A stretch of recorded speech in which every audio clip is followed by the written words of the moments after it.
사랑하는 성도 여러분, 한 주간 주 안에서 평안하셨습니까? 대강절 첫째 주일입니다. 4주가 지나면 성탄절이 옵니다. 우리는 약 한 달 동안 예수님을 대망하면서 예수님을 고대하면서 지내게 되어집니다. 빛으로 오신 예수님이 여러분의 마음에, 여러분의 가정에, 여러분의 일터에 활짝 비춰주시고 그리고 따뜻하게 그렇게 비춰주시기를 축복합니다.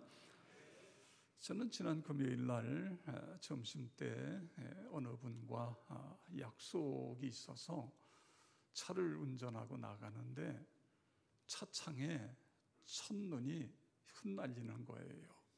나도 모르게 와, 첫눈이다.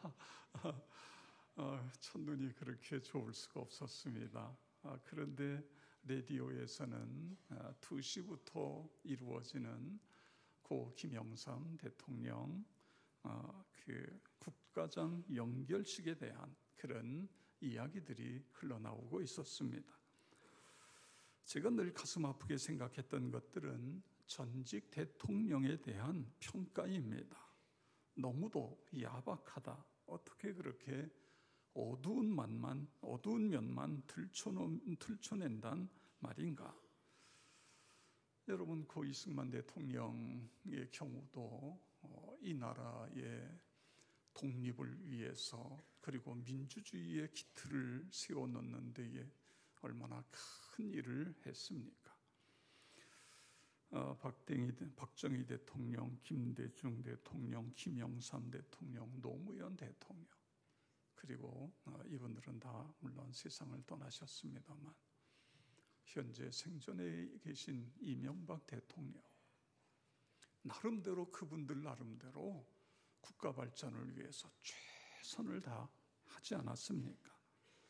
그런데 그분들의 잘한 것들은 다 묻히고 잘못한 것들만 들추어내서 마치 우리나라는 역사 속에 나쁜 대통령만 있는 것처럼 그렇게 되어지는 모습이 사실 저는 참 많이 마음이 아팠어요.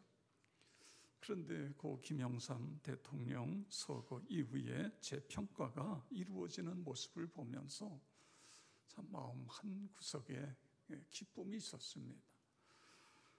그분이 그 등산화를 30몇 년 동안 깔창을 바꿔가면서 계속 신었다는 근검절약, 자신이 살던 상도동 저택을 기념관으로 만들고 자식들에게 상속하지 않는다든가, 또 고 김대중 대통령과 함께 했던 여러 가지 민주화에 대한 이야기들, 몸을 던져 자유민주주의의 문을 열었던 민주투사, 이런 이야기들이 여러분 우리 후세대들에게 얼마나 감동적으로 전할 수 있는 그런 이야기입니까?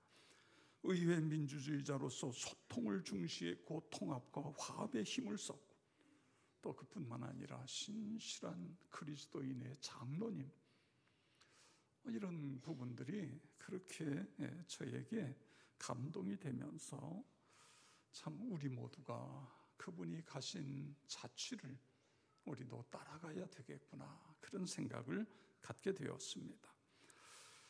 오늘 요한복음의 기록자 사도 요한은 마태복음이나 누가복음의 기록자와는 다른 시각에서 성경을 기록하고 있습니다. 마태, 누가복음은 예수님의 족보 그리고 예수님의 탄생의 이야기들이 먼저 나왔든 뒤에 나왔든 그런 이야기들이 맨 앞부분에 나오고 있습니다.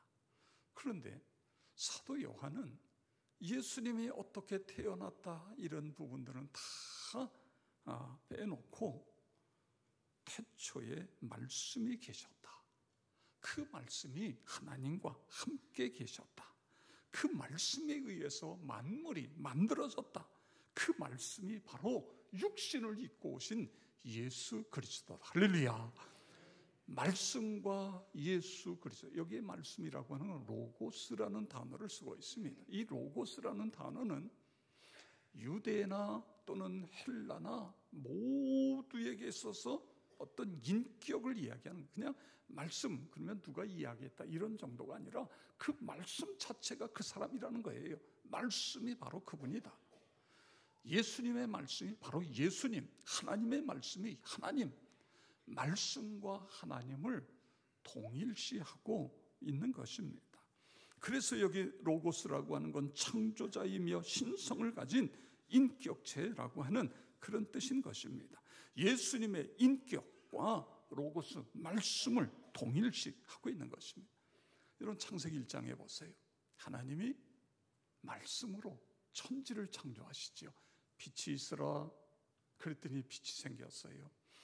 궁창이 나뉘어져라 그랬더니 하늘이 생기고 땅이 생기고, 그 다음에 묻은 드러나고 물은 한 군데로 모여라 그랬더니 묻은 육지가 되고 물은 한 군데로 모여서 바다가 이루어지고, 그리고 그 땅의 각종 동식물들을 말씀으로 만드시고, 그리고 마지막에 하나님께서 하나님의 형상대로 사람을 말씀으로 창조하신, 모든 걸 말씀을, 이 말씀이 능력이라는 것입니다. 말씀이 능력이다. 여러분 예수님 보세요. 예수님이 말씀하시니까 귀신이 쫓겨가고, 말씀하시니까 병든 자가 고침을 받고, 예수님이 말씀하시니까 오병이어의 기적이 일어나고, 예수님이 말씀하시니까 갈릴리 바다가 폭풍우가 치다가 순식간에 그냥 고요해지고 말이에요.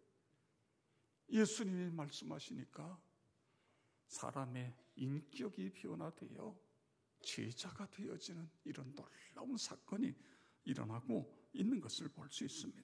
말씀이 그의 인격이고 말씀이 능력인 것입니다. 인류 문화에 하나님 말씀인 성경만큼 영향을 끼친 것이 도대체 어디에 있겠습니까? 만약에 우리 인류에게 하나님의 말씀이 없었다, 그럼 이 세상이 어떻게 됐을까요? 끔찍하지요. 공산주의자들은 74년 동안 하나님이 없다, 그거는 부르주아 집단이 그렇게 만들어낸 것이다, 하나님을 부정했고 하나님의 말씀을 짓밟았습니다. 그런데 여러분, 74년이 지난 이후에 어떤 일들이 일어났죠? 그들이 가짜라고 그랬던 성경은 계속해서 이 세상에서 가장 많이 팔리고 가장 많이 읽히는 베스트셀러가 되었는데, 공산주의는, 이데올로기는 다 없어졌어요. 공산주의 하던 나라는 다 거의 다 거지처럼 되어버렸고 말이에요. 다 문제가 많아졌고. 그런데 하나님의 말씀은 지금도 살아서 역사하고 있는 것입니다. 하나님의 말씀이기 때문에 그런 것입니다. 우리 데살로니가전서 2장 13절 다 같이 함께 읽겠습니다. 이러므로 우리가 하나님께 끊임없이 감사함은 너희가 우리에게 들은 바 하나님의 말씀을 받을 때에 사람의 말로 받지 아니하고 하나님의 말씀으로 받음이니 진실로 그러하도다. 이 말씀이 또한 너희 믿는 자 가운데서 역사하느니라. 아멘. 사도 바울이 데살로니가 교회 편지를 보내면서 나를 통해서 하나님의 말씀이 전해질 때에 여러분이 나의 사람의 말로 듣지 않고 하나님의 말씀으로 아멘했다, 그 말씀이 살아 역사하는 것이다, 이렇게 이야기하는 거예요. 말씀이 살아있다, 말씀이 능력이다, 그런 말씀이에요. 여러분 우리가 잘 아는 히브리서 4장 12절에 보세요. 하나님의 말씀은 살아있고 활력이 있어 좌우에 날선 어떤 검보다도 예리하여 혼과 영과 관절 골수 찔러 쪼개고 생각을 감찰하는 것, 생각과 뜻을 판단하죠. 이게 하나님의 말씀이라는 거예요. 말씀. 우리가 이 시간에 꼭 기억해야 될 것은 말씀이 우리를 구원으로 인도하는 것입니다. 말씀이 우리를 구원할 뿐만 아니라 생명을 넘치게 주시는 것을 믿으시기 바랍니다. 그렇습니다. 우리를 구원으로, 생명으로. 디모데후서 3장 15절에 보니까 또 어려서부터 성경을 알았나니 성경은 능히 너로 하여금 그리스도 예수 안에 있는 믿음으로 말미암아 구원에 이르는 지혜가 있게 하느니라. 할렐루야. 구원에 이르는 지혜가 있다, 그거예요. 하나님의 말씀이 우리를 구원에 이르는 지혜가 있게 하는. 말씀이요, 우리의 구원의 의미를 깨닫게 해요. 구원의 필요성을 가르쳐줘요. 그리고 구원의 길로 안내하는 것이 하나님의 말씀인 것입니다. 여기서의 구원이라고 하는 건 병마와 가난과 재해 그리고 자연적인 죽음에서의 구원뿐만 아니라 근원적인 구원인 것입니다. 영생을 이야기하는 것입니다. 복음이신 주님, 그 주님의 말씀인 성경은 모든 믿는 자에게 구원을 주시는 하나님의 능력이 되는 거예요. 믿으시기 바랍니다. 하나님의 말씀인 것입니다. 요한복음 20장 31절 우리 다 같이 읽겠습니다. 오직 이것을 기록함은 너희로 예수께서 하나님의 아들 그리스도이심을 믿게 하려 함이요 또 너희로 믿고 그 이름을 힘입어 생명을 얻게 하려 함이라. 아멘. 사도 요한은요, 요한복음을 기록하면서 마지막 결론적으로 이 요한복음을 기록한 목적은 두 가지가 있다는 거예요. 하나는 예수가 그리스도임을 너희로 믿게 하는 것이고, 또 하나는 생명을 얻게 하는 것이다. 그거예요. 요한복음 10장 10절에 있는 말씀처럼 풍성한 생명, 풍성한 은혜 가운데로 들어가게 하기 위해서 이 말씀을 기록했다, 그런 이야기입니다. 하나님의 말씀은 구원에 이르는 지혜가 있습니다. 우리는 죄 가운데 구원케 하는 능력이 있는 것입니다. 사람을 변화시키는 힘이 있는 것입니다. 성품을 새롭게 변화하고 가정을 변화하고 인생의 모든 문제의 열쇠가 하나님 말씀 속에 있어요. 여러분 믿으십니까? 그렇다고 한다면 여러분 어떠세요? 하나님의 말씀을 통해서 여러분 얼마나 활력 있는 삶을 살아가고 계십니까? 하나님의 말씀을 통해서 얼마나 구원의 확신 가운데 거하고 계십니까? 하나님의 말씀을 통해서 여러분의 가정이 얼마나 행복해지십니까? 하나님의 말씀을 통해서 내가 있는 곳에서 얼마나 빛과 소금의 삶을 살아가고 있습니까? 분명 하나님의 말씀은 능력인데, 하나님의 말씀은 우리를 변화시키는데, 그 말씀이 내 삶에, 내 가정에, 내 일터에 어떤 역할을 하고 있습니까? 9월 14일자 국민일보에 보면 세 사람의 간증이 실려 있습니다. 두 분은 여자고 하나는 남자예요. 근데 이 두 여자는 소위 동성애자이었습니다. 어린 시절 아버지의 폭력, 또 아버지가 가정을 팽개치고 집을 나가버렸던 이런 것들을 통해서 남자에 대한 잘못된 상이 그려졌어요. 그러다 보니까 자기도 모르게 아버지의 결핍이 동성애로 빠지게 됐습니다. 그런데 이 동성애에 빠졌던 이 두 자매가, 물론 다 다른 사람입니다. 자기 자매가 아니라 이 두 여자분이 어떻게 여기서 해방될 수 있었느냐, 그거예요. 예수 그리스도를 내 주인으로 모셔드리게 된 거예요. 내가 주인일 때는 동성애에서 벗어날 수가 없었어요. 그런데 예수님을 나의 주인으로 모셔드려서 그분이 나의 주인이 되고 보니까 그분이 동성애가 잘못되었다는 것을 깨닫게 해주고, 그래서 하나님 앞에 철저하게 회개하고, 회개하는 사이에 자기도 모르는 사이에 여기로부터 완전히 해방이 되어지는 거예요. 계속해서 말씀을 가까이 하고 하나님 앞에 엎드려 기도하면서, 그러면서 이제는 감격의 삶을, 그와 같은 사람들에게 복음을 전하는 그런 인생이 되었다, 그런 이야기. 또 한 사람은 죄시성을 가진 형제 이야기인데, 심각한 게임 중독자였습니다. 초등학교 3학년 때 부모님이 이혼을 하고 할머니 손에서 성장하게 되는데, 그러다 보니까 시간만 나면 컴퓨터에 앉아가지고 게임하는 거예요. 게임. 이게 나중에는요, 나흘 동안 잠도 자지 않고 그냥 게임에 몰입하는 거예요. 이 중학교 돼가지고는요, 서울로, 인천으로, 저 광주로, 순천으로, 뭐 어디 또 대전으로 익산으로 다니면서 게임을 하는 거예요. 근데 어느 날 그러다가 쓰러졌어요. 응급실에 실려갔어요. 나중에는 이게 반복이 되기 시작하는 거예요. 게임에 중독이 되어서 내가 이러다가 나 죽는다. 그래서 이제 하지 말아야지. 그런데 어느새 자기도 모르게 컴퓨터 스위치에 누르고 있는 거예요. 그리고 게임에 또 빠지는 게 이게 중독입니다. 중독. 그런데 형이, 이웃에 사는 형이 어느 날 그를 데리고 복음을 전하기 시작해요. 여기서 벗어나려면 너 주인이 바뀌어야 된다. 내가 주인이 돼가지고는 안 돼. 예수님이 너의 주인이 되시면 그분이 여기서 해방시킬 수 있어. 그러면서 예수님을 영접하게 해요. 예수님을 영접하면서 그러면서 그가 변화되기 시작하는 거예요.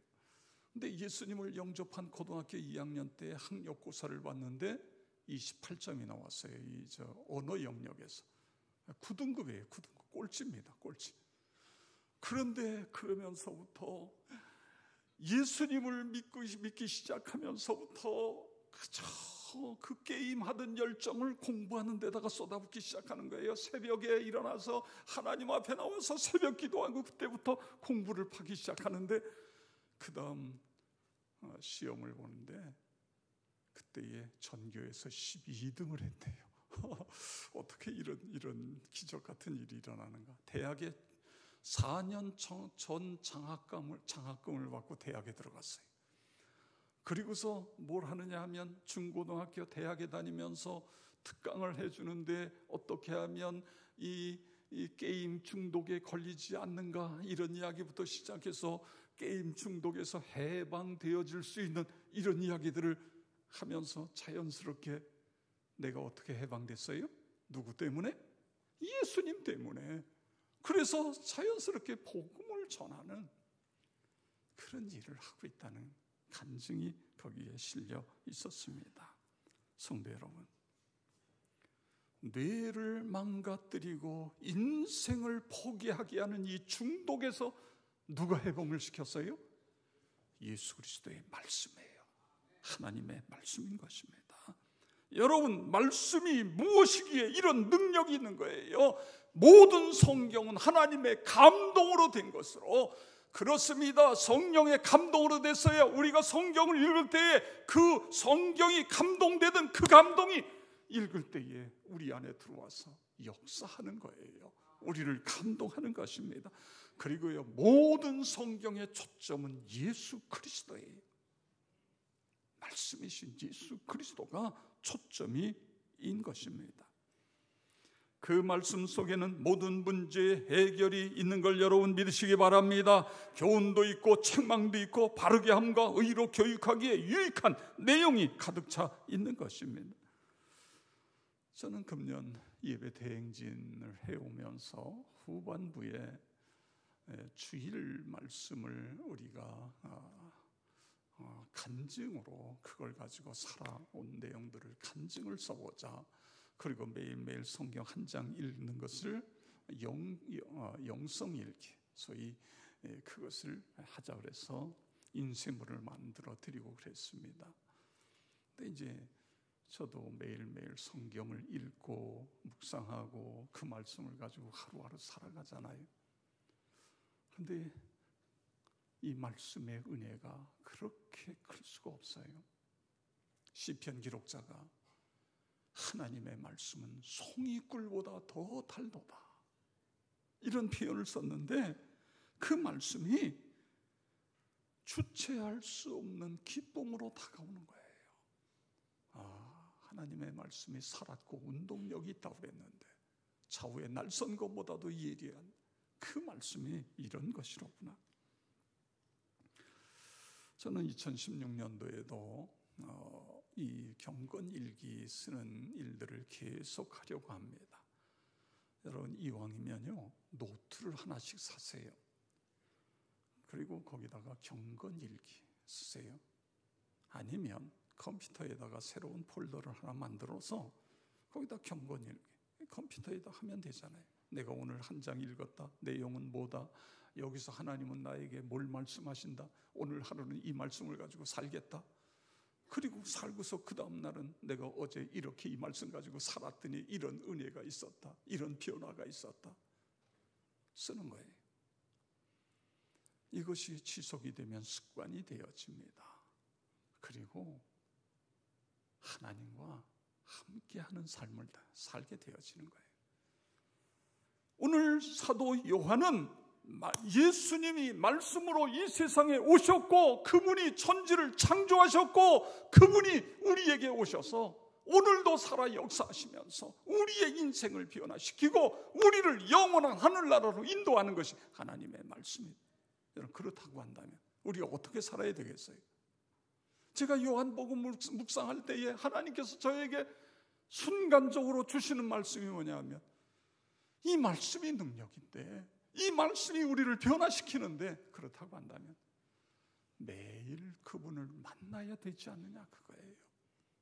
나에게 구원을 주시는 주님, 나에게 은혜를 주시는 주님, 나를 새롭게 변화시켜 주시는 주님, 그분을 매일 만나는, 그래서 새로워지고 더 충만해지고 매일매일 감사와 기쁨으로 차고 넘치고, 이것이 결국은 매일 만나는 삶 속에서 이루어지는 것. 성도 여러분, 예수님을 만나면 구원을 받는다. 믿으시지요? 예수 그리스도 안에서 날마다 새로워진다. 믿으시죠? 예수 그리스도 안에서 우리의 삶이 활력이 넘치는 삶으로 바뀌어진다. 할렐루야. 오늘 이걸 믿는다고 한다면 우리가 매일 만나야 되지 않겠어요? 매일이에요. 매일 만나는 것입니다. 그런데요, 매일 만나는데 저는 이 말씀을 매일 대하는 것을 음식을 먹는 것으로 생각을 해봤습니다. 여러분, 음식이요, 처음에 음식을 차리면 어떻죠? 코로 맛있는 냄새가 코로 들어와요. 코로 음식 냄새가 들어오기 시작하면 나도 모르는 사이에 배가, 이 위가 막 움직이는 거예요. 어서 빨리 들어와라. 그리고요, 이 양쪽에서는요 침샘이 막 나와요. 음식이 들어오면 우리가 소화시킬 테니까 빨리 들어와라. 이 냄새가 그래서 중요한 거예요. 냄새가. 그런 것처럼 우리가 하나님을 말씀을 대하기 전에 먼저 기도하는 것입니다. 하나님, 오늘 제가 누가복음 9장을 읽는데 이 말씀 속에서 저에게 주시는 말씀을 찾게 해주세요. 이 말씀을 가지고 제가 어떻게 살아야 되는지 우리가 기도하고 그리고 성경을 펴서 읽는 거예요. 그런데요, 과식하면 안 돼요. 과식하면 어떻게 되죠? 배탈이 나는 거예요. 내가 성경을 많이 읽어야지, 그리고 하루에 뭐 수십 장 읽겠다고 해놓고서는 며칠 가다가는 두 손 들고 그리고 끝나는 게 아니라, 중요한 것은 매일매일 우리가 음식을 먹는 것처럼 매일매일, 소식이라도 상관없어요.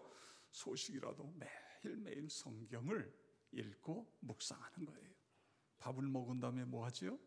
후식을 먹잖아요. 그런 것처럼 우리가 이 하나님의 말씀을 묵상하고 그 다음에 그걸 가지고 사는 거예요. 사는. 그래서 저는 이것을 하나의 음식을 먹는 것으로 그렇게 생각해 보았습니다. 사도 바울은요, 이 말씀이 얼마나 놀라운 능력인지 잘 알았잖아요. 그래서 사랑하는 믿음의 아들 디모데에게 디모데전서 4장 13절에 이렇게 권면하고 있습니다. 다 같이 읽습니다. 내가 이를 때까지 읽는 것과 고언하는 것과 가르치는 것에 전념하라. 아멘. 뭐 하라고요?